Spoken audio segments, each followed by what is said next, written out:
በስኩ ሰላም ሰላም፣ ጤና ይስጥልን ኢትዮጵያውያን ኤርትራውያን፣ እንዴት ናችሁ? ሰላም ናችሁ አላችሁ? ተጠፋፋን። እኔ በፈጣሪ ክብር ይስፋው ለእናትና ልጅ እያለን እናንተ ጋር እንዴት ናችሁ? እንኳን አደረሳችሁ። የቪዲዮ ነገር እንደርሳችሁ እንኳን አደረሳችሁ ላለው ለጌታችን ለመድኃኒታችን ትንሣኤ በዓል ማለት ነው። ላመኑት ለጾሙት እንኳን አብሮ አደረሰን። እስተነምናችን ተሸክሞን አሳልፈን አምላክ ተመስገን እያል መቼም በምትበሉ ከተፋል እንዳትሉ። ዛሬ ከትፈው መክትፈው ሳይሆን ትንሽ ዜና ትንሽ ከወዴት መሰላችሁ? ይህን ቻናል ግን ሰብስክራይብ ላይክ እያደረግን እንደምታበረታቱ ሁሉ እንደሁል ጊዜ አበረታቶኝ የሚወዶች ማች ተስፋ ዩቱብ ሰፖርት እና ላይክ ሰብስክራይብ በማድረግ እና ዛሬ የምንዘግበው ሀቢባና አንዲት የማዳም ቅመም በትዳር ዙሪያ ሲመካከሩ የማዳም ቅመም የመለሰችላትን ዘገባ ነው እና ደግሞ ቤታዩ ታውቃታላችሁ። ባሏ ጥቁር ቆንጆ ነው። ደብቀው ድንገት ሲወጣ እንግዲህ ሚዲያ ላይ ያብጠለጠሉት ነው። ስለ ቤታዩን ባል ትንሽ እናውጋለን። ስለ ቤታዩ ባልም ስለወጣ ለምን አፍራ ነው ይላሉ እላችኋል። በሱም ጉዳይ ግን መጀመሪያ ወደ ገደለው ስንሄድ የማዳም ቅመሟን ስም አላውቅም ማለት እውነት ለመናገር ነገር ግን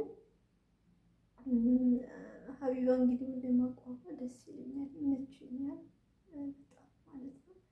ነገር ግን አንዲት ነገር አሁን አንድ ሰው ለምሳሌ ነው የምነግራችሁ የሆነ ፎቅ በሆነ ነገር ተንገዳግዶ በቃ አገጫጭት ምን ብሎ ከሰራ ሌላውን ሰው እንደዛ እንዲሰራ ይፈልጋል ማለት ነው። ልክ እንደሱ ከሀቢባም የተረዳሁት ይህን ነው እና የማዳም ቅመም ባልዬን ራሷን ችላ ታገባዋለች ማለት ነው።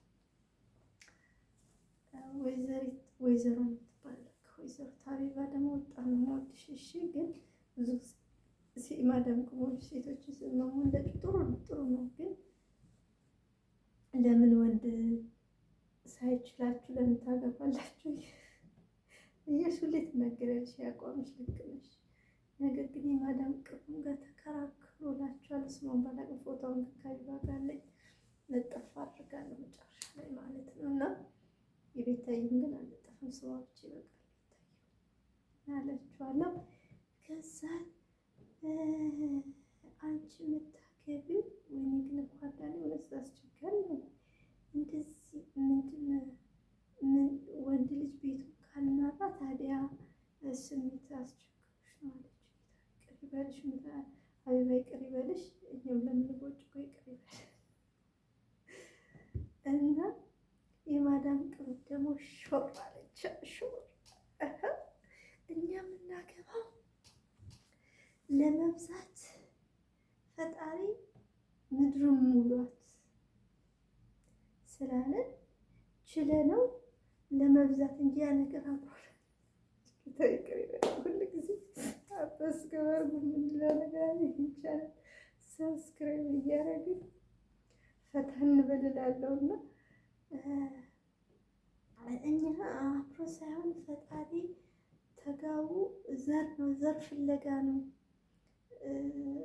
ብዙ ተባዙ ስላለ እንጂ አምሮን አይደለም አለች። ከዛ ልክ ናት ግን እኮ እውነት። ታዲያ አንቺ ችለሽ ማግባት አለብሽ፣ ለምን ችግር አለው በወደው አንቺ ልጆችሽ ማለት ልጆችሽን ይሄም ልክ አይደለሽም። የማዳም ቅመም ይህንን ከልጅና ባል እኮ አንድ አይደለም። ባል ነው ይከራከራል። ልጅ ግን ህይወት ፍጻሜ ከብስቁልና ከምንም ጋር ይጓዛል። ባልና ልጅ ማወዳደር አይቻልም። ባዳ ነው።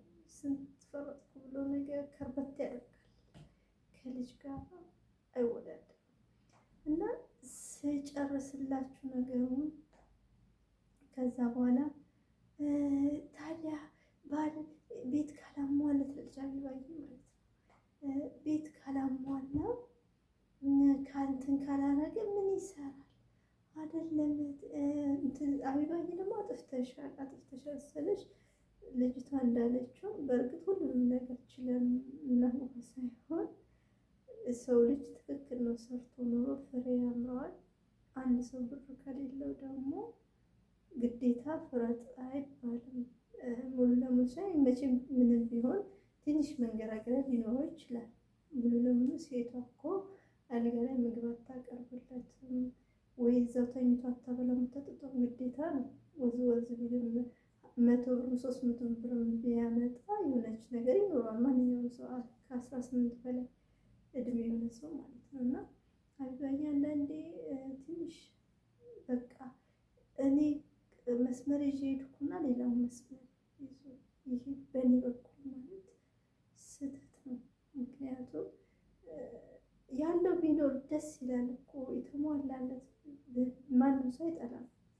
ነገር ግን ያን ካልተገኘ ደግሞ ሰርቶ የሰው ልጅ ነገ ጧት ማለፍ አይቀርም፣ ፍሬ መተካት አለበት። እና ያንን ሲባል ትንሽዬ ብር ባይኖሩ የማዳም ቅመሞች እናገባለን ያገባሉ ያለገቡ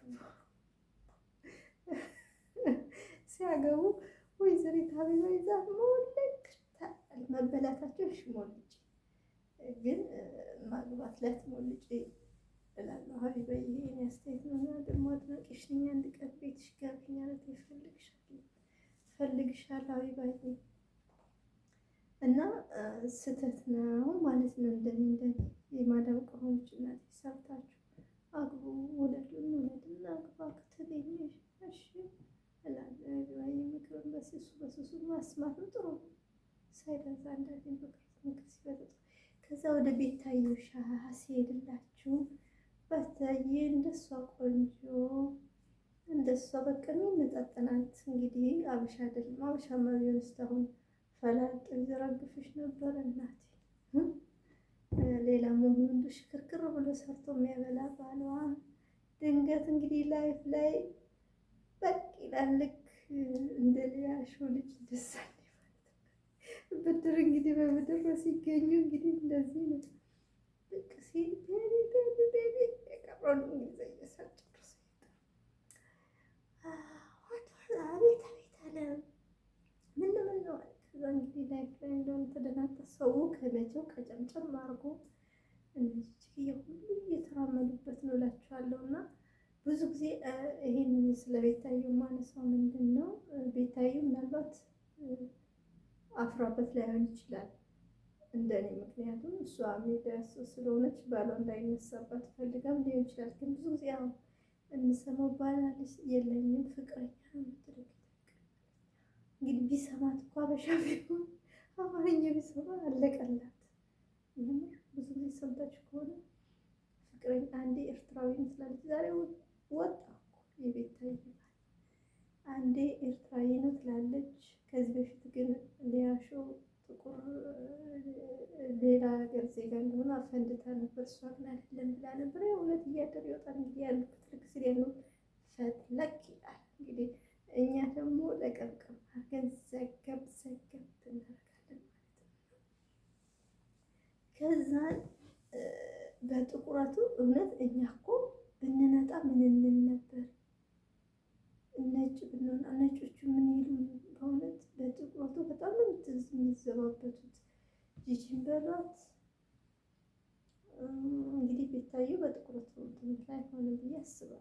የኔ ሀሳብ ማለት ነው። እና ቆንጆዬ ነው። ደብቅ አርገው እንግዲህ ወጣ ሻበሻ የተቀባበለው ነው። በጥቁረቱ ይነጋገራሉ። ጥፋት ነው የሰው ልጅ። እኛ እኮ እንዳለ ጥቁር ነን። እንዴት በጥቁረት የምትዘባበቱት? በጣም ትንሽ ሼሞኒ ነው የሚባለው ነገር ይደብራል። ቤታዮ ባል ወጣች ፍንዳትዬ እናቴ ሽክርክር ብላለች። እሷ ላይፍ ላይ ትቀደዳለች። እሱ ቤቱን ውጭውን ቀጥ አድርጎ አሪፍ ባላለች። እውነት ቤታዮ አድናቂሽ ነኝ። ቪዲዮችሽን ሼር አደርጋለሁ። እወድሻለሁ። በተረፈ ግን ሰው አብረሽ እየተኛሽ ማፈር የለብሽም። በቃ ባል ነው አፍቅሮ አብሮ እንደ ይሄን ሁሉ ተሸክሞ ይኖሩ ብዬ እያልሽ እንዲህ ውን እያረግሽው ድብቅ አርገሽው በገዛ ጊዜ እንደው ፍትልክ ብሎ ወጣ። መከታተፊያ ሆነ። ቤታዬ ተገኝታለች እላችኋለሁ። ሰላማችሁ ይብዛ። ይህን ቻናል ሰብስክራይብ እያደረግን እና በረታታ አብረን ደግሞ እንዳለ እንደዚህ ነገር ሲመጣ ሞቅ ሞቅ እናደርጋለን። ሰላማችሁ ይበልልኝ። ተስፋ ዩቱብን እናበረታታለን። ቻው ውዶች ፍቅሮች።